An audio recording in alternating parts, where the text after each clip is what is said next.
Man, it is always something with this lady. It is always something, even in a blowout. I mean, this lady just can't get right. Yeah, just can't get right. Stephanie White absolutely blew up on the bench, crash out right in front of Caitlin Clark again.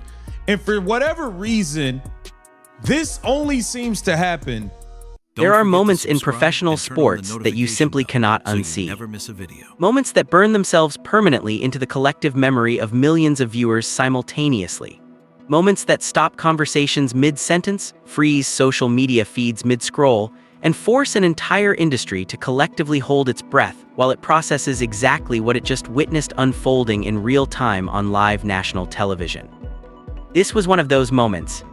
And unlike most controversial sports moments that fade within the standard 48-hour news cycle, replaced by the next controversy and the next manufactured outrage, this particular moment refused to disappear. It refused to be buried by spin doctors, silenced by carefully worded public relations statements, or managed away by the professional damage control machine that professional sports organizations have spent decades perfecting. Because what happened on that Indiana bench was not a misunderstanding. It was not a coaching technique taken out of context. It was not a passionate moment of competitive intensity being unfairly dramatized by agenda-driven media personalities.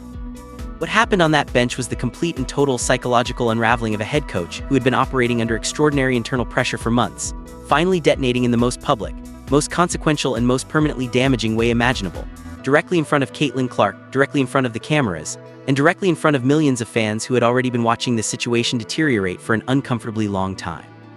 Tonight, we are going to break down every single dimension of this story. We are going to examine the raw footage, the context, the history, the internal dynamics, the fan response, the media reaction, and the broader institutional implications of what happened on that bench. We are going to explore what this moment reveals about the deeper structural tensions that have been simmering within the Indiana Fever organization and the wider WNBA ecosystem since the moment Caitlin Clark arrived and fundamentally transformed the economic landscape of the entire league. And we are going to ask the question that nobody in the official institutional framework of professional women's basketball seems willing to ask directly. How did it get this bad? How did a franchise blessed with the single greatest commercial catalyst in the history of women's professional sports arrive at a moment of such profound, visible, publicly documented dysfunction? And more importantly, where does this go from here? Buckle up, because this story is significantly bigger, significantly more complicated, and significantly more consequential than any single bench incident headline could possibly capture. This is the full breakdown. To understand the full weight of what happened during the Indiana Fever versus Las Vegas Aces matchup, you first need... Story here seems to be Stephanie White blowing up potentially at Caitlin Clark on the bench here once again. We're gonna get into the footage, man. Just can't get right, man. Can't get right, Stephanie White. All right.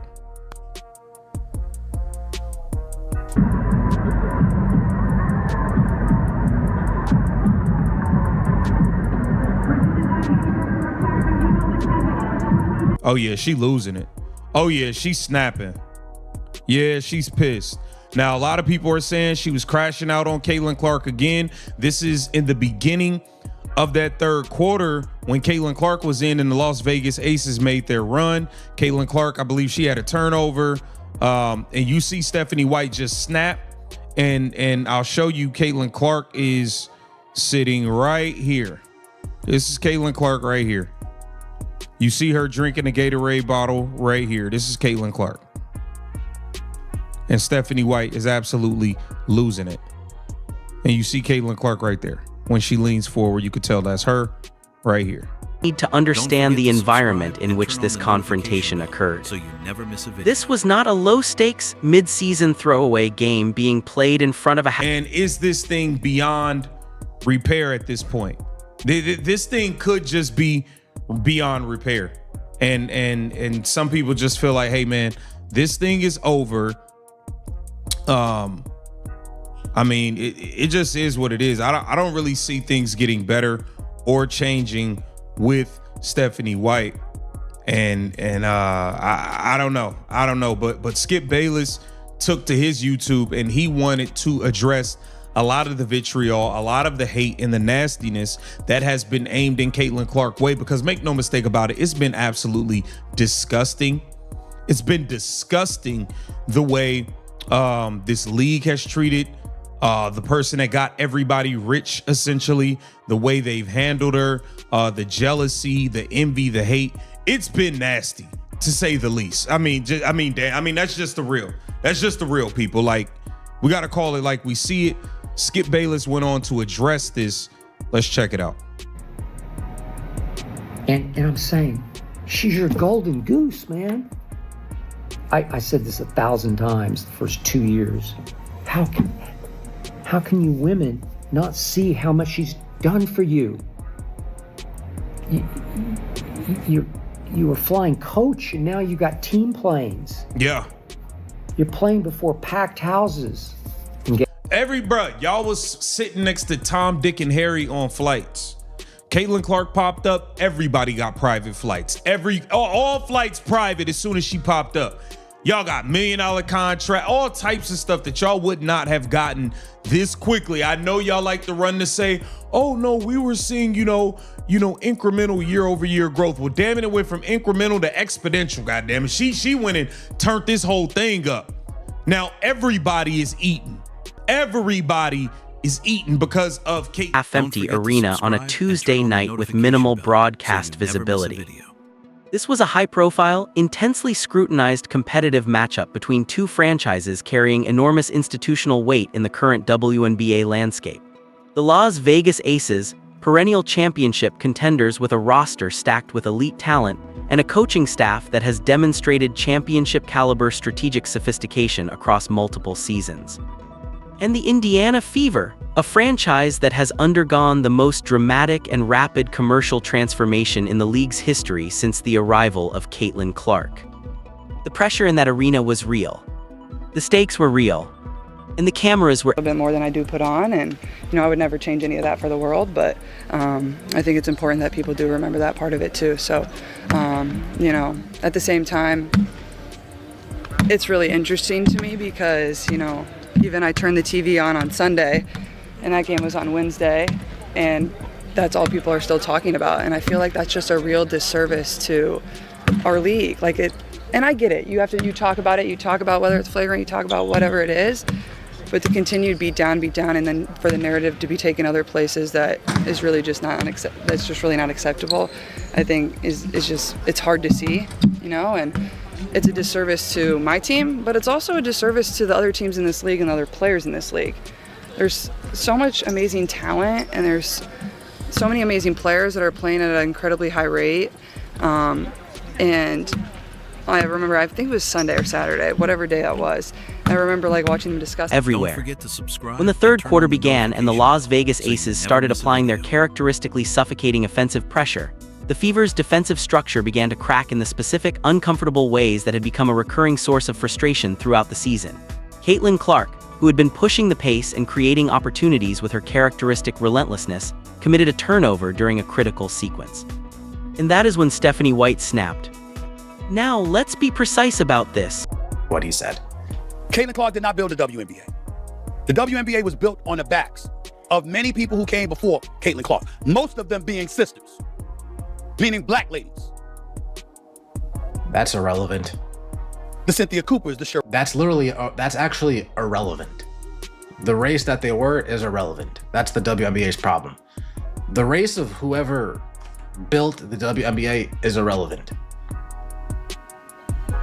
Do you see NBA players saying the NBA was built off of white guys? I mean, come on. What conversations are we having? Cheryl Swoops of the world. Oh, George Mikan. No, come on. Lisa Leslie's of the world. Maya Moore's of the world. List goes on and on. Don't get me wrong. I ain't forget Diana Taurasi. One of the GOATs. I ain't forget about her. I ain't forget about Sue Bird. I ain't forget about Breonna Stewart. I certainly ain't gonna forget about Sabrina Ionescu. I'm not gonna forget about any of these other players. But you got a lot of sisters that have balled in the WNBA for years, that made the WNBA what it was. And don't get me started with Asia Wilson. What did they make it? What did they make it other than a business that feeds, that steals money, essentially. What did they make it? Other than a business that wasn't profitable? That's a genuine question that I want people to actually answer. What did they make it? They didn't do anything for the WNBA other than just play in it. In terms of bringing attention and eyeballs and profitability to it, they didn't do anything.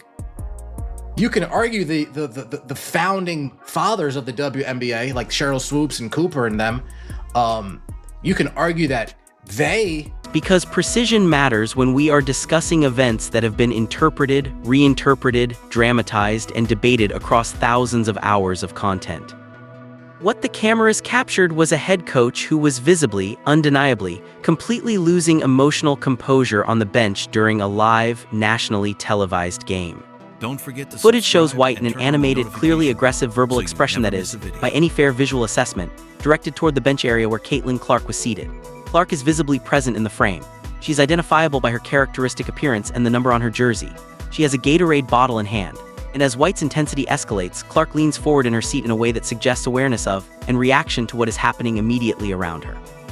Now, people who have watched this footage have reached different conclusions about the precise nature and specific target of White's outburst. Some observers believe White was directing her frustration specifically and personally at Clark. Others believe White was reacting to the broader strategic breakdown. They're players. They turn into fucking Ray Charles when Caitlin Clark tries to pass the ball to him. Screw all of you, Caitlin Clark. Leave this trash of an organization. Get bent, clowns. Woo! Yay, the coach of the year. You beat the Aces without Asia Wilson. Hooray. Did you edit out all the ums? Yeah. Yeah. They would have lost if Asia was playing. Stephanie White is so unprofessional, she didn't even memorize the script. She had to have it in her hand. It's a fixed game. I mean, wow. Stephanie White definitely threw shade at Caitlin Clark here. I wouldn't even say it was subtle. Agreed. It's crazy. This is why I could never put a jealous in charge of a star. Too damn petty, a jealous coach. Your first statement is to throw shade at CC, that you're proud of your slow-ass system getting a win, slow, low-scoring, non-entertaining, stagnant methany ball. By the way, Austin Kelly's offense, yeah, I said Austin Kelly's, not Stephanie White's. Austin Kelly's offense, scoring real points. Y'all threw up 84 last night. Happening on the floor, and Clark happened to be in the immediate bench vicinity. But here is the thing about that distinction that the discourse seems determined to minimize or skip past entirely. In the context of a documented history of tension between this coaching staff and this particular player, the distinction between she was yelling at Clark specifically, and she was yelling in Clark's general vicinity while Clark sat feet away in silence, is a distinction that matters considerably less than many institutional defenders seem to think. Because the question is not purely about the precise geometric targeting of the yelling. The question is about the broader pattern.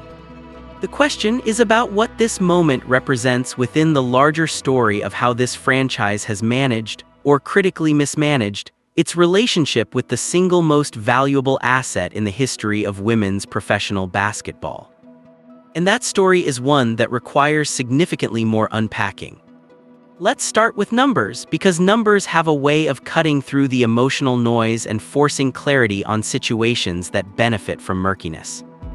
Before Caitlin Clark arrived in the WNBA, the league was operating as what even its most passionate defenders would characterize as a commercially modest enterprise. Attendance figures across the league were respectable but not spectacular. Television viewership ratings were decent but far from the kind of numbers that generate significant broadcast rights negotiating leverage.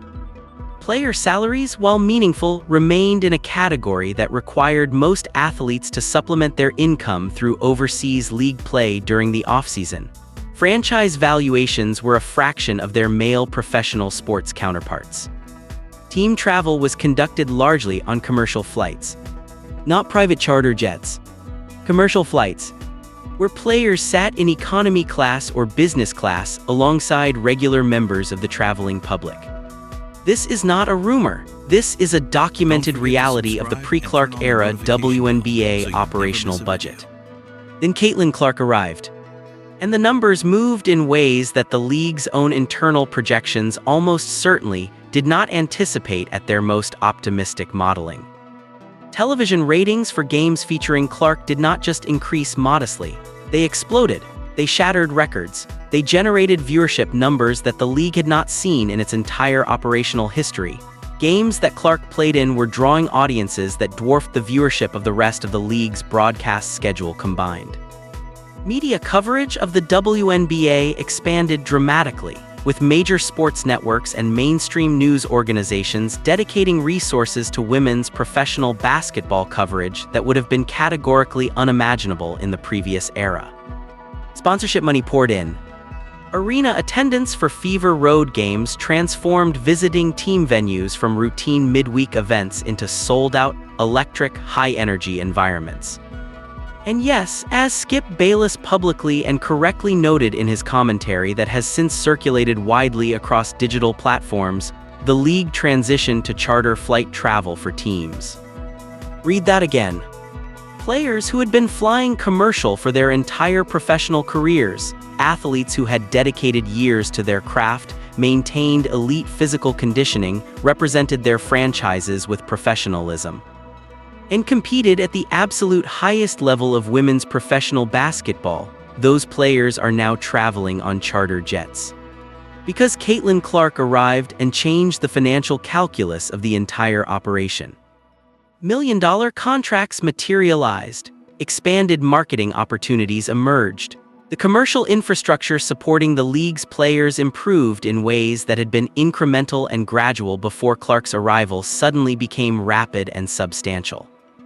As Bayless put it in his widely shared commentary, the growth trajectory moved from incremental to exponential.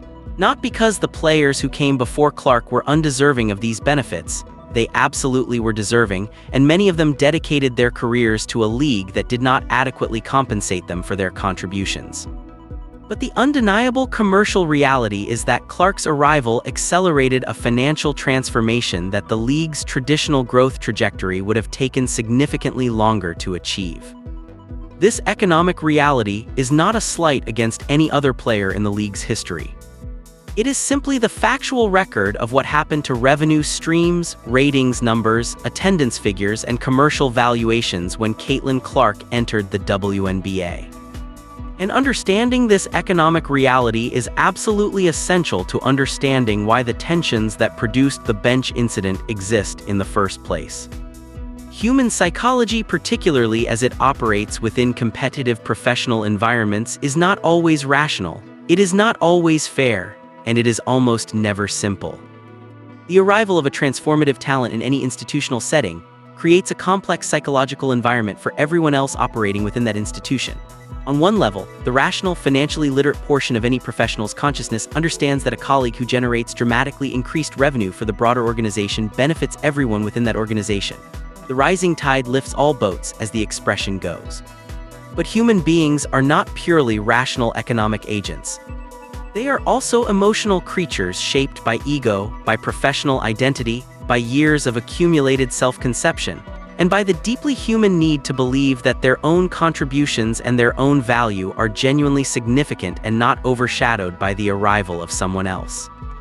When a player generates the kind of commercial impact that Caitlin Clark has generated, it creates a psychological dynamic within the organization and the broader league that is genuinely complex and genuinely difficult. Don't forget to subscribe and On one hand, the professional culture of team sports demands a certain collective humility, the recognition that individual contributions serve the larger goal of team success, and that the team's success is what ultimately matters. On the other hand, human beings who have spent years working extraordinarily hard at their craft and who have built their professional identity around their own excellence